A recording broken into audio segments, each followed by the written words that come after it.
거의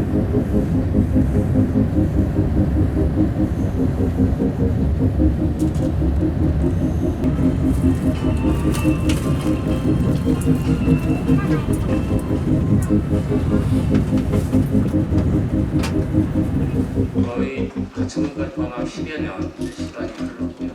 본안 소송만 따져도 7년이 넘는 시간 동안 이 소송이 진행되고 있습니다.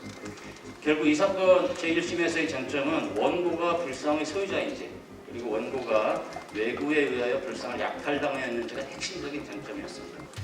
이 자리를 빌어서 법원이 인정한 주요 사실을 정리하면 다음과 같습니다. 이 불상이 관음사에 보관되어 있던 중인 1951년 5월경 당시 관음사의 주진 안도가 우연히 불상을 들어 올리다가 불상 내부에서 복장물을 발견하였다.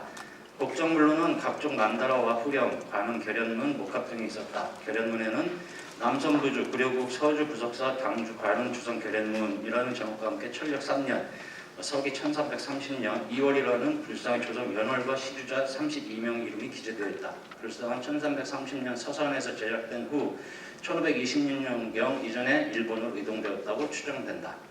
재단법인 서일본 문화협회가 발행한 대마의 미술회 전 일본 규시대학 기쿠다케 중이치 교수가 기고한 글의 취지는 외부가 이 사건 불상을 정상적이지 않은 방법으로 가져왔다는 것으로 보인다.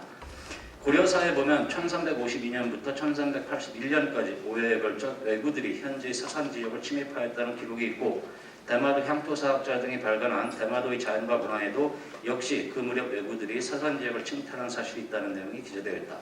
이 사건 불상에는 화상의 흔적이 있고 보관과 대자가 존재하지 않는 등 일부 손상된 상태이다. 이와 같은 불상의 형상에 비춰볼 때 이 사건 불상이 정상적인 경로로 이전되었다고 보기는 어려워 보인다.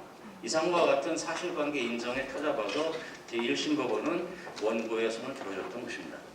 그래서 이 사건 불상을 원고, 부석사가 부석사에 동환할 수 있는 절호의 기회를 얻었던 것입니다. 이에 대해서 피고 대한민국은 항소만 한 것이 아니라 이와 같은 1심에서 인정한 가집행 선고부의 결정까지도 이의를 제기해서 웬일인지 법원에서 그 이의 신청을 받아들여서 이렇게 가집행을 할 수 없게 되었습니다. 그래서 여전히 이 사건 불상 부처님은 문화재연구소 지하 수장고에 보관되어 있는 상태입니다. 이러한 상태에서 2022년 2월 16일 그 대마도 관음사가 참가 신청을 하게 됩니다. 참가 신청을 해서 5월 30일 준비 서면을 유례 제출하고 6월 15일에는 변론기일에 직접 그 주지가 참석을 해서 변론까지 한 사실이 있습니다. 원고가 1330년경에 불상을 소유했다고 인정할 수 없다라고 하는 기존의 피고의 주장을 되풀이한 것이고요. 그리고 의미는 이제 주장이 다음에 나옵니다. 당주로서 1526년 조선을 건너가 수염을 쌓았고 그리고 1527년 조선에서 이 사건 불상을 물려받아 고전하로 돌아와 피고 보조 참가인을 창설하면서 법당에 보관한 것이다. 이렇게 정상적으로 이 사건 불상을 받은 것이다 라는 취지로 주장을 했습니다. 그 다음으로 피고 참가인이 주장한 그 내용이 점유로 인한 취득시효입니다. 오늘의 가장 중요한 주제라고 보여지고요. 일본 민법 162조에 보면 시효 취득이라고 하는 규정이 있는데 이에 따라서 자신이 이 사건 불상을 소유권을 취득하였다라고 하는 그러한 항변을 제출한 것입니다. 그러면 피고 보조 참가인이 불상 점유 개시의 시점에 문제가 있습니다. 즉 20년간 또는 10년간 점유를 해서 자기가 소유권을 취득했다라고 하는데 그러면은 언제 점유를 시작해서 언제 끝냈냐라고 하는 것이 중요합니다. 왜냐하면 그 시점, 소유권을 취득했다라고 주장한 그 시점이 언제냐에 따라 가지고 적용되는 법이 전혀 달라지기 때문에 그런데 그에 대해서 피고 보조 참가인은 아직 정확하게 답을 하지 않고 있고 그래서 제가 법원에 이에 대해서 성명을 요청하는 서면을 이미 제출한 상태이고 아직 피고 보조 참가인의 답은 듣지 못하고 있습니다. 우리 문화재보호법에 따를 때 문화재에 대한 보호의무, 국가의 보호의무 또는 국유문화재에 대한 사건이 설정될 수 없다라고 하는 여러 규정들의 취지를 돌아봤을 때 점유 취득시효 제도, 민법상의 취득시효 제도는 문화재에는 적용될 수 없다라는 주장을 하고자 합니다.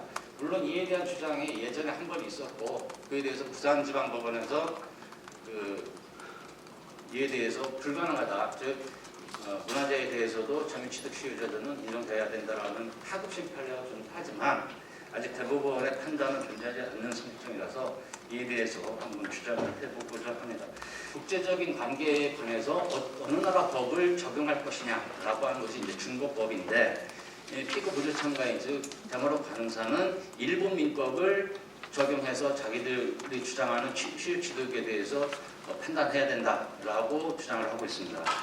국제사법에 따라서 증거법이 정해진다 하더라도 국제사법 제33조 제2항에 따라서 일본 민법이 이 사안에 적용된다 하더라도 중요한 경우, 이걸 우리 쉬운 말로 풀어서 이야기하자면 중요한 케이스의 경우에 있어서는 그래도 우리 법을 적용한다라고 하는 게 국제사법 20조에 규정되어 있습니다. 그래서 저는 다음 준비 서면을 지금 작성 중에 있는데 이 조항을 들어서 우리 민법이 적용되어야 한다라는 주장을 하고자 합니다.